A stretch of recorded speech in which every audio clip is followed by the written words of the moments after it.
Lights, camera, action.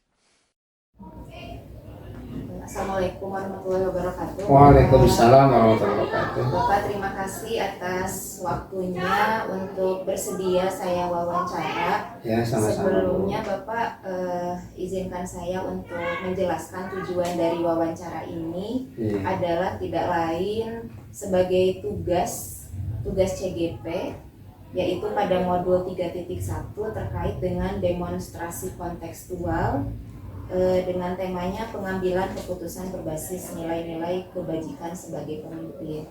Bagaimana mengidentifikasi kasus-kasus yang merupakan istilahnya dilema etika atau bujukan moral, Pak? Seperti itu. Terima kasih Bu Amalia. Ini kaitannya dengan masalah kasus yang ada di sekolah. Tentunya memang banyak itu kalau kasus ya. Ada kasus yang mungkin bisa segera ditangani, atau mungkin kasus yang memerlukan proses kita harus berpikir lebih bijak atau lebih jernih mungkin. Ini karena kaitannya dengan kasus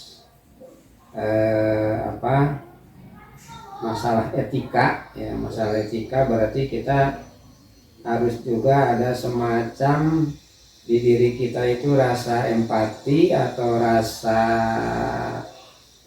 atau kebijakan-kebijakan yang menyangkut perasaan orang lah, begitu mungkin. Yang menurut saya itu juga termasuk kasus ya, dimana dia itu jarang ke sekolah, tapi jarang ke sekolahnya itu karena faktor keluarga yang memang kalau dilihat dari segi kita tadi rasa kasihan ya, karena memang itu waktu itu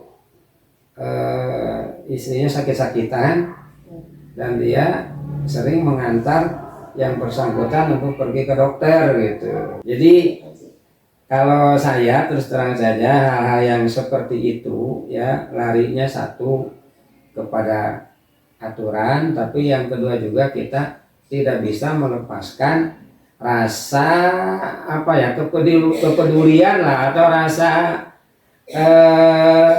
rasa kasihan, empati gitu.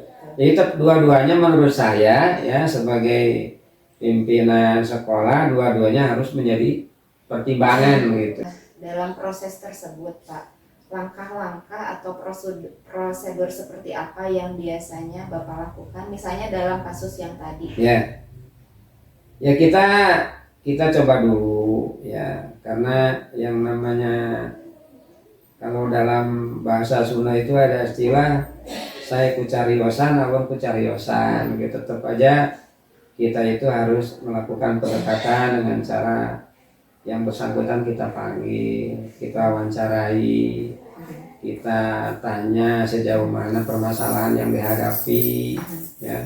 Jadi kita tidak bisa memvonis langsung bahwa guru tersebut melakukan pelanggaran, atau mungkin kita langsung memberikan semacam sanksi, tapi kita harus tetap saja melakukan pendekatan ya, sehingga ketemu titik menemukan solusi yang terbaik bagaimana. Jadi tetap kita harus melakukan pendekatan, ditanya permasalahannya apa, kenapa sering tidak masuk atau kenapa sering terlambat. Nah, baru setelah tahu permasalahannya kita mengambil satu tindakan tadi gitu.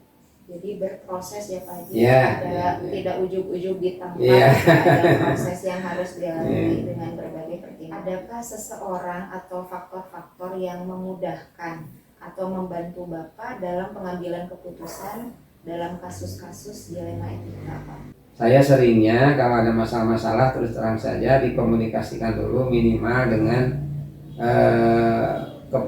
wakil kepala sekolah yang ada kaitannya dengan masalah itu. Nah, jadi intinya tetap ya, di dalam memutuskan segala sesuatu itu perlu minta pendapat atau minta saran kepada orang-orang yang ya di sekitar kita lah. Terima kasih Bapak, luar biasa banyak sekali pemahaman pencerahan baru yang saya peroleh kali ini.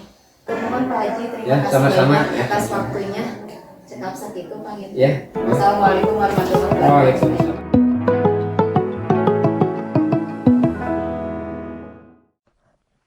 Lights, camera, action.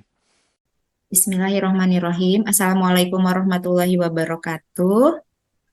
Waalaikumsalam warahmatullahi wabarakatuh.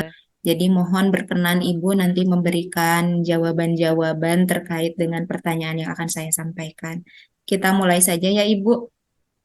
Iya Bu Amalia, silahkan. Baik, untuk pertanyaan pertama Ibu, selama ini bagaimana Ibu dapat mengidentifikasi kasus-kasus yang merupakan dilema etika atau bujukan moral, Bu? Ya, baik. Apabila saya menemukan beberapa kasus yang menurut saya bertentangan, begitu ya. Betul. Hal pertama yang saya lakukan itu saya mengecek peraturan yang berlaku ya. Contohnya kalau di sekolah semisal Permendikbud gitu ya, atau PP yang lain gitu ya. Apakah kasus tersebut menyalahi aturan yang ada di Permendikbud atau PP atau bagaimana gitu. Baik. Kemudian selain mengecek Permendikbud juga biasanya saya bertanya atau konsultasi ke Ketua MKKS. Nah, kemudian Ibu langkah-langkah atau prosedur seperti apa yang bisa Ibu lakukan selama ini pada saat menghadapi kasus-kasus yang dilema etika tadi? Oke. Yang pertama itu ya tadi, berarti saya cek peraturannya dulu yang berlaku ya, legalitasnya seperti apa gitu ya. Terus kemudian saya bertanya ke Ketua MKKS Subrayon, selaku senior begitu ya di kepala sekolah gitu ya. Biasanya saya lebih memilih yang terbaik buat semuanya lah gitu. Baik. Hal apa saja yang selama ini merupakan tantangan dalam Ibu mengambil keputusan pada kasus-kasus dilema etika terutama? Tantangan-tantangan apa saja biasanya yang dihadapi? Tantangan yang paling sulit ya untuk diputuskan biasanya kalau sudah berbentur terkait kepentingan pribadi ya gitu ya. Kepentingan pribadi atau misalkan keluarga gitu ya. Ibu.